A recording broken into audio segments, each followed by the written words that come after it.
My name is Myra Wells, and I'm 28 years old. 6 months ago, I flew from Los Angeles to Boston for my sister Victoria's big day. When I arrived at the venue and gave my name, the staff looked puzzled, flipping through the guest list and then glancing at me with sympathy. "I'm sorry, ma'am. Your name isn't here." I called my sister, and she sneered. "You actually thought you'd be invited?" So I left quietly, placing a small silver box on the table. Hours later, when Victoria opened it in front of 400 guests, she saw what was inside. And she hasn't stopped calling since. But I never answered. To understand why that gift destroyed everything she built, I have to go back to when I first realized I was never really part of this family. I grew up in a 3-story colonial house in Beacon Hill, Boston. From the outside, we looked perfect. Wealthy, respected, the kind who vacationed in Martha's Vineyard and donated to the right charities.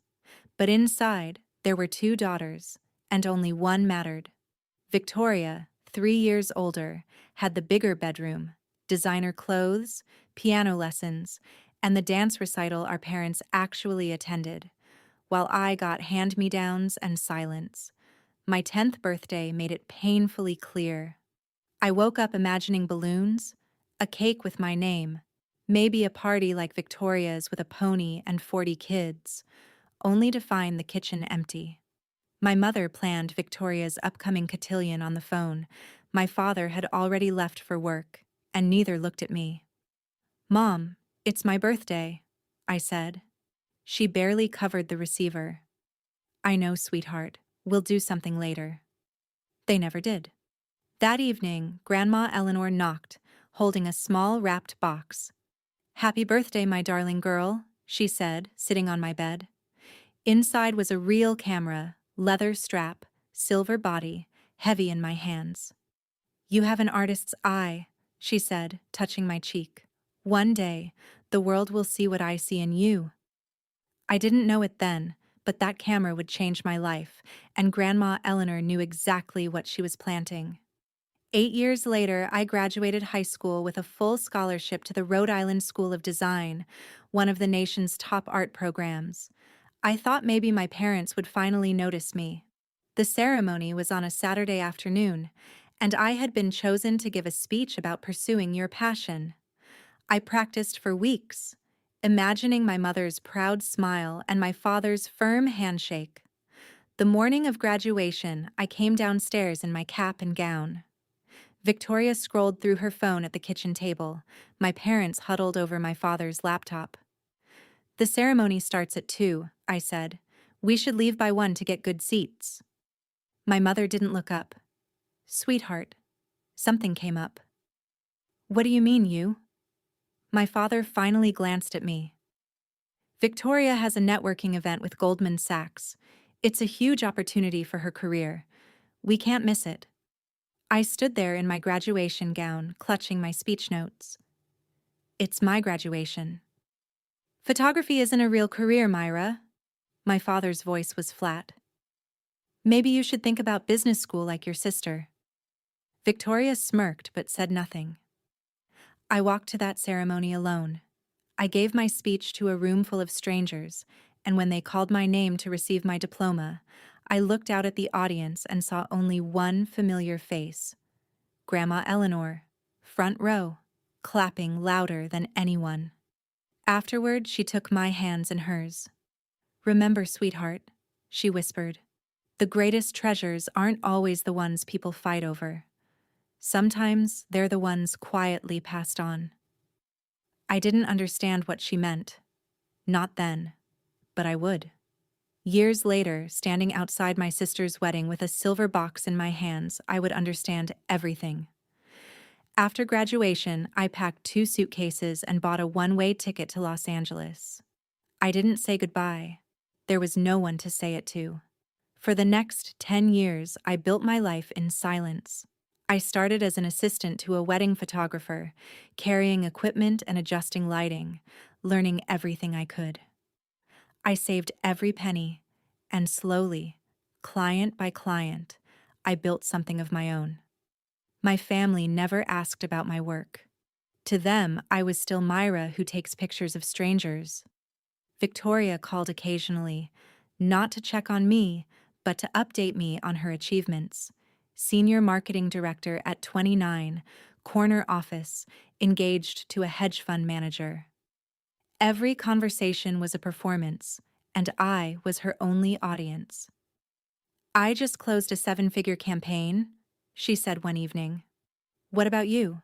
Still doing those little photo shoots? I was sitting in my office at the time, the one with floor-to-ceiling windows overlooking downtown LA, awards on the walls, a client list that would make her head spin. I'm doing well, Victoria. Congratulations on your campaign. Thanks. Mom and Dad are throwing me a celebration dinner next week. Obviously, you're not invited. It's just immediate family. I let that sink in. Immediate family. Of course, I said. Have a wonderful time? Hung up and looked around my office. Everlight Studios, my company, $3 million in revenue last year.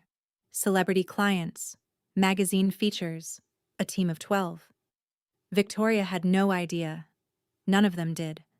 And for a long time, I told myself I didn't care. I told myself their approval didn't matter anymore. But then Grandma Eleanor died, and everything changed. The call came on a Tuesday morning. I was reviewing contracts when my phone rang. A Boston number I didn't recognize. Miss Wells, this is Harrison Lawson, your grandmother's attorney. I'm sorry to inform you that Eleanor Hartwell passed away last night. The world stopped. Grandma Eleanor was 82. She'd been slowing down for years, but I always thought there'd be more time. One more visit, one more phone call, one more chance to tell her how much she meant to me. I flew to Boston that same day. The funeral was held at Trinity Church, filled with hundreds of people whose lives she'd touched. Grandma Eleanor had been a prominent arts patron, funding galleries, scholarships, and emerging artists. She believed in beauty and the people who created it. I sat in the third row alone. My parents were in front, accepting condolences. Victoria stood beside them in a black designer dress, dabbing her eyes with a handkerchief. But I noticed something. Between the sympathetic hugs, Victoria kept glancing at my mother, and my mother kept glancing at my father. They were whispering about something. The jewelry collection, I heard Victoria say. Have you talked to the lawyer about when we can? We'll discuss it after, my mother hissed. I stared at Grandma Eleanor's casket while my family counted her possessions like inventory. She deserved better. We all did.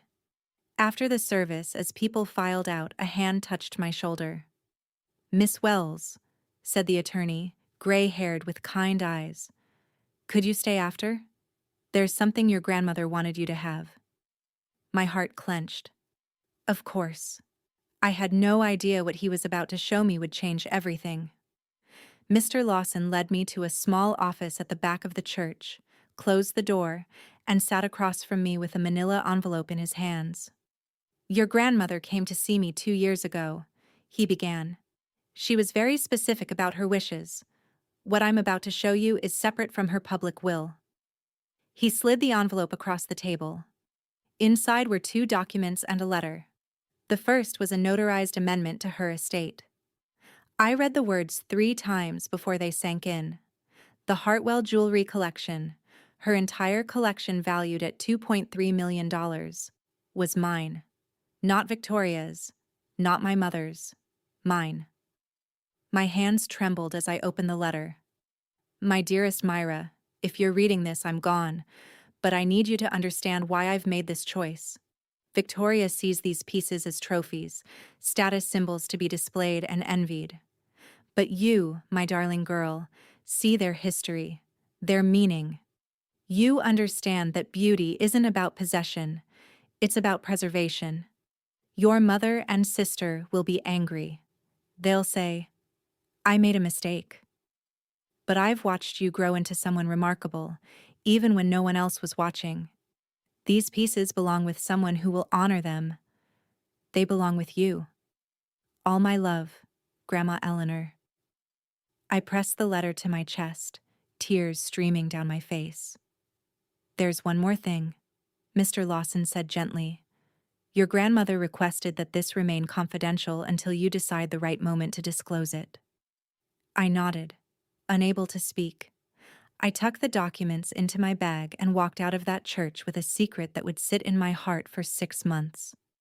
I didn't know then that I'd be using it at my sister's wedding. 3 months after the funeral, I heard the news. Victoria was engaged. Marcus Thornton, old money from Connecticut. His family owned half the commercial real estate in New England. It was the kind of match my parents had always dreamed of. Wealth. Marrying wealth. Cementing status. The wedding would be at the Grand Belmont Hotel in Boston. 400 guests. A six-figure budget. Every detail planned to perfection. I waited for my invitation. Weeks passed. Nothing. I checked the mail every day, refreshed my email constantly.